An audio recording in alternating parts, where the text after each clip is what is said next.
nós estamos juntos. A palavra do Senhor diz: ainda por um pouco e o mundo não me verá mais. Vós, porém, me vereis, porque eu vivo. Vós também vivereis. Em João 14:19. E nós estamos aqui para poder levar esse louvor até você, da tua casa. E nesse momento eu te convido a dobrar os seus joelhos, se você puder. Eu sei que você está em casa com o seu conforto, mas levante as suas mãos e o Espírito Santo de Deus vai nos conduzir nessa adoração, nessa hora. Ele vive, Ele está em nós, Ele está através de nós. Então eu te peço, Espírito Santo de Deus, flua através do nosso louvor, da nossa adoração. Visita os adoradores que estão em casa, Pai. Visita, Senhor Deus, o ministério de louvor. Visita toda a tua igreja, Senhor. Visita as nossas crianças. Deus, e que essa mensagem, Pai, ela possa fortalecer, Deus, os nossos corações nesse momento difícil, Pai. Porque nós sabemos e nós declaramos no nome de Jesus que o Senhor está vivo, que o Senhor reina e reinará para todos, Senhor. Nada pode impedir o agir do Senhor. Nada pode agir, nada pode impedir, Deus, o teu fluir, Deus. Então vem agora, enche este lugar, enche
Louvado seja o nome do Senhor, a paz do Senhor para todos. Como já foi dito, durante o momento do louvor, hoje é um dia típico, o nosso culto está acontecendo no lar, nós estamos reunidos aqui na igreja, eu, o Lucas, o Mateus e a pastora Inês, para que nós possamos levar esse culto até você, até a sua casa, porque, como foi cantado aqui, nós somos a casa de Deus, amém? Nós somos o templo onde Ele quer habitar. A palavra de Deus diz que Ele não habita em templos feitos por mãos humanas, mas é no nosso coração que Ele quer habitar. Então nada pode nos impedir de louvar, de exaltar, de cultuar o nosso Deus, amém? E eu tenho uma palavra de Deus para a igreja, para as nossas vidas nesse dia de domingo. E eu gostaria que você estivesse abrindo a sua Bíblia no Evangelho de Marcos, no capítulo 5. Marcos, no capítulo 5. É uma história bastante conhecida, uma passagem bastante conhecida, e é algo que Deus colocou no meu coração para este dia, para esse tempo que nós estamos vivendo. Marcos, no capítulo 5, nós vamos ler primeiramente o versículo 22, versículo 22, e depois nós vamos ler a partir do 35. Diz assim o versículo 22: Foi quando chegou ali um dos dirigentes da sinagoga local, chamado Jairo. Ao ver Jesus, prostrou-se aos seus pés e lhe pediu aos prantos e com insistência: Minha filha pequena está à beira da morte. Vem, impõe as tuas mãos sobre ela, para que seja curada e viva. Versículo 35, adiante. Enquanto Jesus ainda estava falando, chegaram algumas pessoas vindo da casa do Jairo, o dirigente da sinagoga, a quem informaram: Tua filha já está morta, não adianta mais incomodar o mestre. Mas Jesus não deu atenção àquelas notícias e, voltando-se para o dirigente da sinagoga, o encorajou: Não temas, tão somente creia. E ordenou que ninguém o acompanhasse, a não ser Pedro, Tiago e João, irmão de Tiago. Assim que chegaram à casa do dirigente da sinagoga, Jesus observou grande agitação, com muitas pessoas consternadas, chorando e lamentando em alta voz. Ao entrar na casa, lhe questionou: por que estáis em alvoroço? E por que pranteais? A criança não morreu, mas está dormindo. E todos ali menosprezaram o juízo feito por Jesus. Ele, contudo, mandou que saíssem. Chamou para perto de si o pai e a mãe da criança, bem como os discípulos que estavam em sua companhia, e adentrou o recinto onde jazia a criança. Então, pegando na mão da menina, ordenou em aramaico: Talita cumi, que significa: filhinha, eu te ordeno, levanta-te. E no mesmo instante, a menina, que tinha 12 anos de idade, ergueu-se do leito e começou a andar. Diante disso, todos ficaram admirados. Amém? Irmãos, eu sempre tenho falado aqui na igreja que a palavra de Deus, ela é preventiva e ela também é curativa. Ela cura, mas ela também previne. Porque as coisas, elas mudam muito rápido.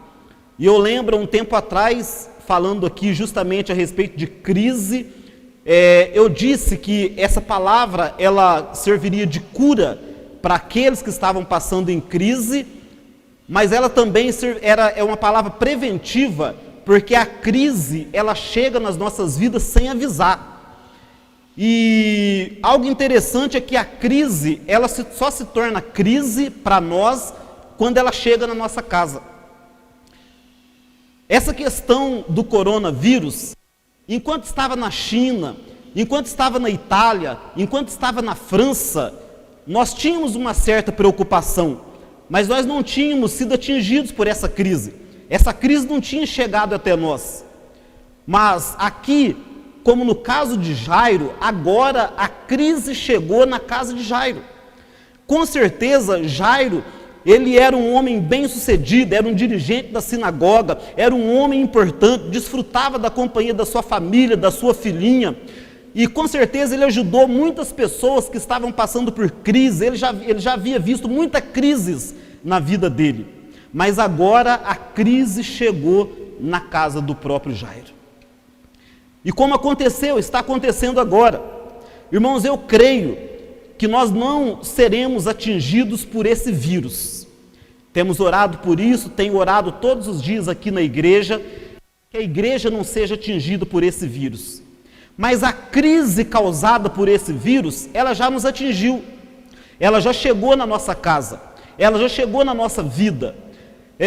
Pessoas estão perdendo o seu emprego, irmãos estão com seu comércio fechado, nós estamos confinados dentro da nossa casa. O supermercado, hoje, quando eu estive no supermercado, tem fila para poder entrar no supermercado, tudo está restrito, nós não podemos sair da cidade. A crise chegou e essa crise nos atingiu e vai nos atingir principalmente na economia. Muitas pessoas já estão sendo atingidas e serão atingidas na economia. Então essa crise, ela é real, ela chegou, assim como ela chegou na casa de Jairo. E esta passagem, esta história de Jairo, ela traz alguns ensinamentos para nós de como nós devemos agir agora nesse momento de crise. E eu gostaria de compartilhar com você, para que a sua fé seja fortalecida, para que nós como igreja sejamos fortalecidos e passemos por essa crise de cabeça erguida, e que esta crise, ela não venha abalar a nossa fé, ela não venha abalar a nossa igreja, ela não venha abalar a nossa casa. Em primeiro lugar, quando a crise nos atinge, o que nós devemos fazer? Primeiro, chame Jesus para o local da crise. Amém? Quando nós olhamos e lemos no versículo 22 e 23, a palavra de Deus diz que Jairo, quando aquela crise atingiu, quando ele não tinha mais recurso, ele foi até Jesus, ele se prostrou aos pés de Jesus e ele convidou Jesus para ir para sua casa. Jesus, a crise me pegou, a crise chegou na minha casa, a minha filha está por morrer. Então ele chama Jesus para o local da crise. E igreja, o que nós devemos fazer agora é chamar Jesus. O que nós precisamos nesse momento é ter a certeza de que Ele está conosco nessa crise. É a certeza de que nós estamos com Ele, que Ele está conosco no nosso barco. Porque uma certa vez Jesus estava num barco e a tempestade tomou conta ali daquele barco de maneira que quase o barco afundava.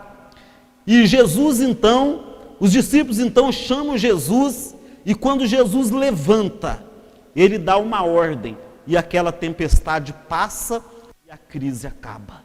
Quando Jesus se levanta, a crise acaba. Então nós temos que ter certeza, seja na crise do coronavírus, talvez nesse tempo de crise, você está passando por outras crises.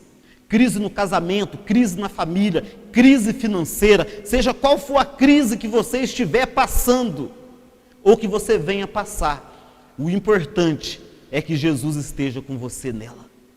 É inevitável que as crises venham, mas o importante é eu ter a certeza de que Ele está comigo, no meio da minha crise no meu casamento, da minha crise na minha família, na minha crise no meu ministério, na minha crise financeira, o importante é que Ele esteja comigo. Chame Ele para o local da crise. Em segundo lugar, muito importante, porque é algo que nós estamos vivendo muito agora, não dê ouvido aos mensageiros do caos. Porque pior do que a crise é o que as pessoas fazem com a crise. Quando nós vemos no versículo 35, Jairo, ele está esperançoso, ele está animado, ele está passando por uma crise, mas ele está esperançoso, ele está animado porque Jesus está indo com ele. E aí diz a Bíblia que chegam alguns da casa de Jairo e diz: Jairo, não precisa mais incomodar o mestre, porque o pior já aconteceu, a tua filha já morreu.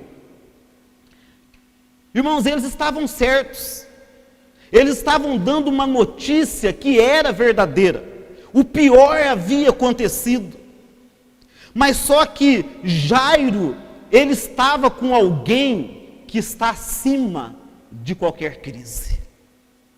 E se nós não tomarmos cuidado nesse tempo, os mensageiros do caos, eles vão minar a nossa fé, eles vão roubar a nossa esperança, de uma forma inconsciente, porque a maioria não sabe o que está fazendo, às vezes estão tomados por pavor, por medo, e então eles vão postando tudo aquilo que eles encontram, eles vão transmitindo para outras pessoas de uma forma inconsciente, aquele medo, aquele pavor que eles estão sentindo. E o que eu quero dizer é que toda a informação correta nessa hora de crise que nós estamos passando, toda a informação correta, ela ajuda, mas a internet está cheia de mensageiros do caos. Estão tentando nos apavorar, estão tentando roubar a nossa fé, e nós não podemos dar ouvido, nós precisamos dar ouvidos à palavra de Jesus. Porque quando aquelas pessoas chegam ali e eles falam para Jairo, não adianta mais, o pior já aconteceu, Jesus fala para Jairo: não temas, creia somente. Amém? Nós precisamos nesse tempo, no meio de tanta notícia ruim, no meio de tanto apavoramento, nós precisamos fixar os nossos ouvidos nas palavras de Jesus. Ele está conosco, e se Ele está conosco, é como nós cantamos aqui, porque Ele vive, eu posso crer no amanhã. Nós não estamos servindo a um Deus morto. Aquele que está indo conosco não é qualquer um, aquele que está atravessando conosco essa crise, ele não é qualquer um, ele é o Deus da vida, o autor da vida, aquele que vive, que reina e que reinará para todo sempre. Ele é soberano, ele não perdeu o controle, ele nunca perde o controle, mesmo nos momentos das piores crises. O nosso Deus soberano está conosco. Não dê ouvido, não passe para frente todas as mensagens que você recebe, tudo aquilo que estão te falando, todo o apavoramento, a situação é grave sim, mas nós temos um Deus que está conosco, igreja. Em terceiro lugar, o que você deve fazer na hora da crise? Mantenha o foco. Mantenha o foco. O interessante no versículo 36 é que quando aqueles mensageiros chegaram até Jairo e disseram para ele: olha, não adianta mais incomodar o mestre, porque a sua filha já morreu. Eu imagino que Jairo, naquele momento, ele olhando para aquelas pessoas que traziam aquela informação, quando ele recebeu aquela informação, ele deve ter olhado para Jesus. E a Bíblia diz que Jesus, primeiro, a Bíblia diz que ele despreza, ele não dá atenção para a palavra daquelas pessoas, e depois ele se volta para Jairo. Então Jairo olhando para Jesus, e Jesus olhando para Jairo, então Jesus fala: Jairo, não perca o seu foco. Como assim? Não temas. Como não temer? Eles estão dizendo que a minha filha morreu, não há mais esperança para mim, o pior está acontecendo. Jesus diz para Jairo: não perca o foco, não perca o foco, creia somente, não tenha medo, mesmo diante dessa palavra aterrorizadora, de que não adianta mais, de que não tem jeito, de que você foi atingido, de que a crise te pegou, do que o pior aconteceu. Não tenha medo, creia somente. Nós não podemos, irmãos, perder o foco. Por mais que a situação seja grave, o nosso foco é crer em Jesus, o autor da palavra, é crer no verbo vivo. E ele diz: eis que estarei convosco todos os dias, até a consumação dos séculos. Não temas, porque eu sou contigo. Não te assombres, porque eu sou o teu Deus. Eu te ajudo e te sustento com a minha mão direita poderosa. Isaías 41, no versículo 10. Não perca o foco. Quando nós vamos ali em Lucas 10, conta a história de Marta e Maria. Jesus, ele chega ali na casa com alguns dos seus discípulos, com algumas pessoas, e Maria, ela se assenta aos pés de Jesus e começa a ouvir a palavra de Jesus. E Marta, ela começa a servir, correndo de um lado para o outro, e de repente ela fala: mestre, não importa que eu estou servindo só, manda que a minha irmã me ajude. E Jesus olha para ela e diz: Marta, Marta, estás atarefada, afadigada, ansiosa, com muitas coisas, E o que eu vejo, irmãos, que está acontecendo agora, as pessoas ansiosas, atarefadas, eu ligo a televisão, eu fico até cansado de tanta notícia, eu me colocar num grupo de pastores, alguém ali de Alfenas me colocou num grupo de pastores, e é tanta informação, é tanta notícia, é tanta coisa, que eu não suportei ficar no grupo, eu não suportei, porque isso cansa. Eu falei: Inês, eu vou precisar, infelizmente, eu vou precisar sair desse grupo, porque senão eu não vou conseguir ter foco para buscar a Deus, para saber o que eu tenho que fazer, para receber uma direção da igreja para o rebanho que Ele confiou. Eu não vou conseguir ter uma direção para dar para a igreja que Ele confiou nas minhas mãos, porque é muita tarefa, é muita ansiedade, são muitas especulações, e isso tem nos deixado ocupados demais, e nós estamos então perdendo o foco daquilo que é o principal. Jesus falou para Marta: Marta, eu entendo, é como se ele estivesse falando: eu entendo, você quer servir, você está correndo de um lado para o outro para poder servir, mas Maria escolheu a boa parte, no qual só essa é necessária. E o que Maria estava fazendo, igreja? Estava aos pés de Jesus. E é o que nós precisamos fazer nesse tempo de crise. Quando nós vamos em Juízes capítulo 7, fala de uma batalha espiritual que o povo de Deus estava passando. E o que nós precisamos entender não é apenas nesse tempo de crise, é que nós estamos envolvidos numa batalha espiritual. O tempo todo o inimigo tenta nos destruir, o tempo todo o inimigo vem contra nós. E lá em Juízes 7, o povo de Deus estava assim, e Deus então chama Gideão, e Gideão, para que Gideão possa conduzir o povo de Deus à vitória, à batalha contra o inimigo, a passar por aquela guerra espiritual. E Gideão então escolhe 32 mil homens, mas quando Deus vê aquele povo todo, Deus fala com Gideão: é muito povo que está com você. E Deus manda Gideão fazer duas coisas, selecionar 2 vezes aquele grupo de pessoas, aquele exército. Primeiro ele fala: quem for tímido e medroso pode voltar para casa. Qual o primeiro grupo de pessoas? Aqueles que forem tímidos e medrosos diante da batalha espiritual, pode voltar para casa. Não serve para a batalha. Então, irmãos, nós não podemos nos intimidar.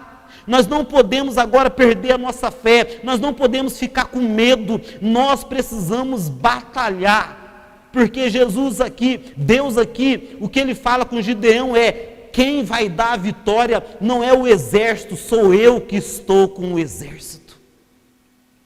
E nós precisamos crer nisso. Nós precisamos crer.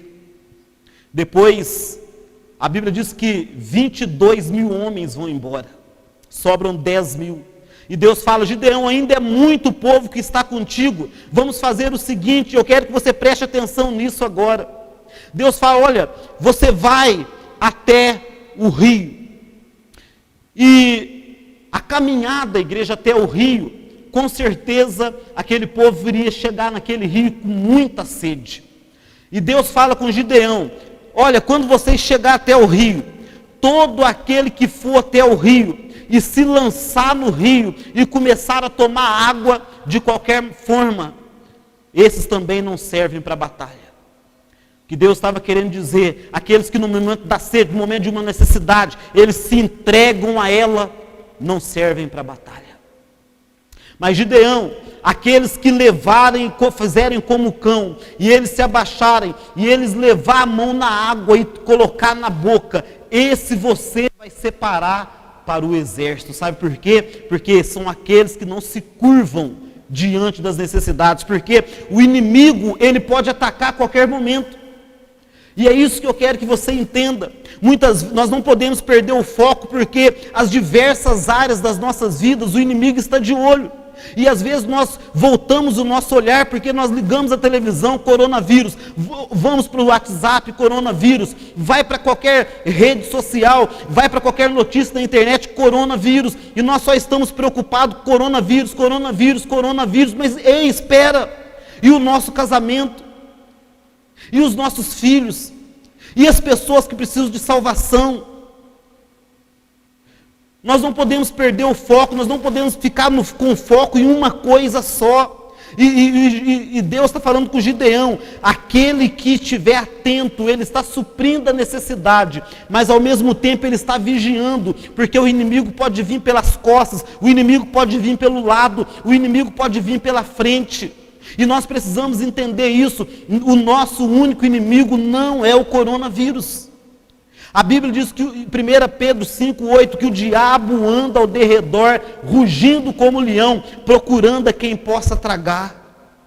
Ele está procurando quem dá brechas. E se nós acharmos que o nosso único problema é o coronavírus, nós vamos abrir brechas para que ele atinja outras áreas das nossas vidas. Nós precisamos estar atentos. A palavra de Deus em 1 Pedro 1, no versículo 9, diz o seguinte: alcançando o alvo da vossa fé, a salvação das vossas almas.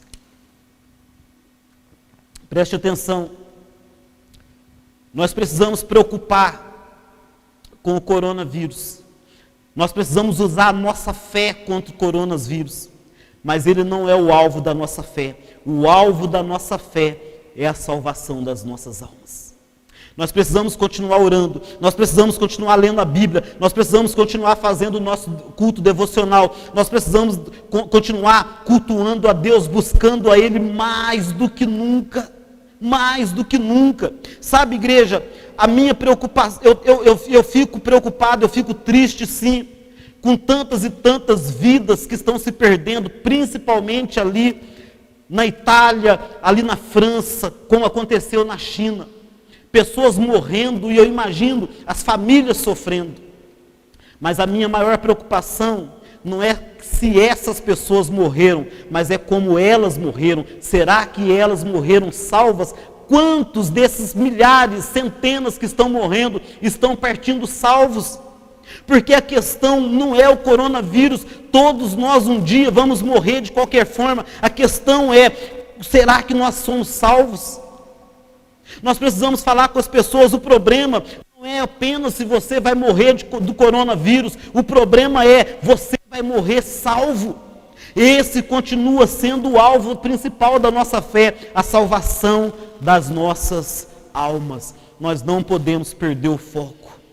E para manter o foco, é necessário que a gente saia do meio da agitação. A Bíblia diz no versículo 38 e 39, que quando Jesus chega ali, está aquele alvoroço, está aquela confusão, como está agora, um alvoroço, onde você vai, aquele alvoroço, aquela confusão, as pessoas, informações desencontradas, as pessoas não sabem o que fazer. Diz assim o 38, assim que chegaram na casa do dirigente da sinagoga, Jesus observou grande agitação. Outras traduções diz alvoroço. Pessoas totalmente consternadas, chorando e lamentando em alta voz. A confusão estava ali, pessoas chorando, lamentando. E o que Jesus faz no versículo 39? Ao entrar na casa, ele perguntou: para que esse alvoroço? Para que todo esse pranto? A criança não morreu, mas dorme. Ora, todos ali sabiam que a menina já estava morta. Mas o que Jesus está querendo dizer é: para com esse alvoroço, a situação não é tão grave quanto parece. Não é tão grave quanto parece. Porque, como assim? Ela já morreu, o pior que podia acontecer, já aconteceu. Como não é grave? Não é grave porque o autor da vida está presente. Ele está presente. Não perca o foco. Em quarto lugar, você precisa entender que toda crise tem data para acabar. Tudo passa, e isso também vai passar. Há não muito tempo atrás, era outro vírus que nos atingiu, principalmente a Ásia. Há um tempo atrás, era na África, o ebola. Crises que vieram e que passaram. Vacinas, medicações, medicamentos foram desenvolvidos e hoje tudo está controlado. Não vai ser diferente com o coronavírus. O coronavírus ainda não é o fim. Ainda não é, ele pode fazer parte dos sinais do fim, mas ainda não é o fim. Muita coisa ainda está para acontecer. Ele é mais um sinal dos fins dos tempos. É mais um. E ele veio, a crise está aí, mas ela vai passar. Outras crises virão. Quando nós vamos em Mateus, quando nós vamos em Apocalipse, nós vemos que muita crise ainda está por vir. Mas cada uma delas tem data para poder acabar. No versículo 41 e 42, diz que então, pegando Jesus na mão da menina, ordenou, Talita cumi, que significa, filhinha, eu te ordeno, levanta-te. No mesmo instante, a menina que tinha 12 anos de idade, levantou-se e começou a andar. A crise passou na casa de Jairo. A crise passou. Toda crise tem data para acabar.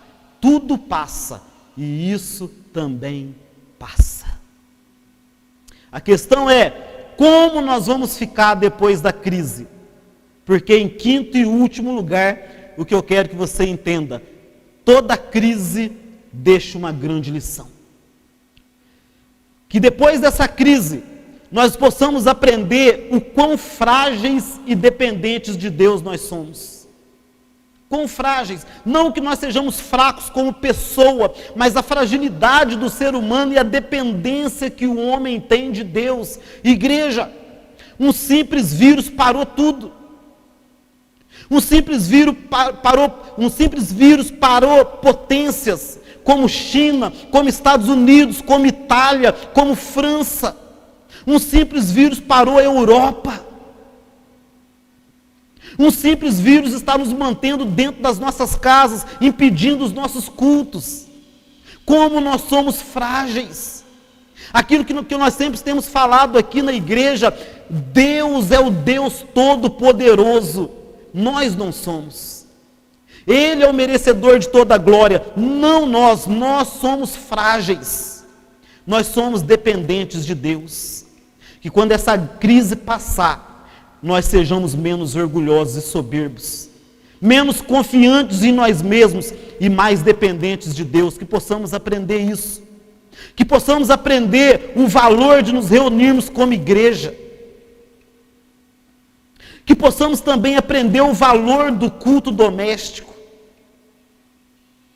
que possamos aprender o valor de um abraço e de um aperto de mão, que possamos, acima de tudo, aprender a lição mais preciosa que Jairo aprendeu.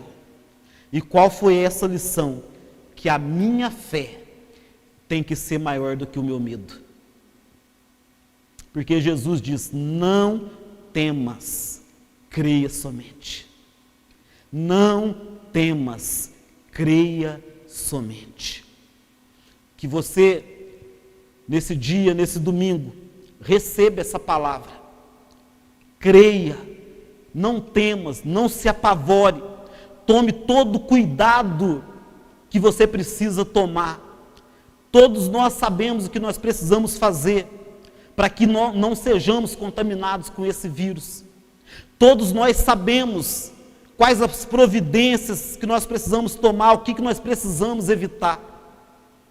Mas acima de tudo, igreja, não vamos perder o foco, não vamos deixar a nossa fé enfraquecer, porque essa crise vai passar, outras crises virão, 1000 cairão à tua direita, 10.000 à tua esquerda, tu, porém, não serás atingido.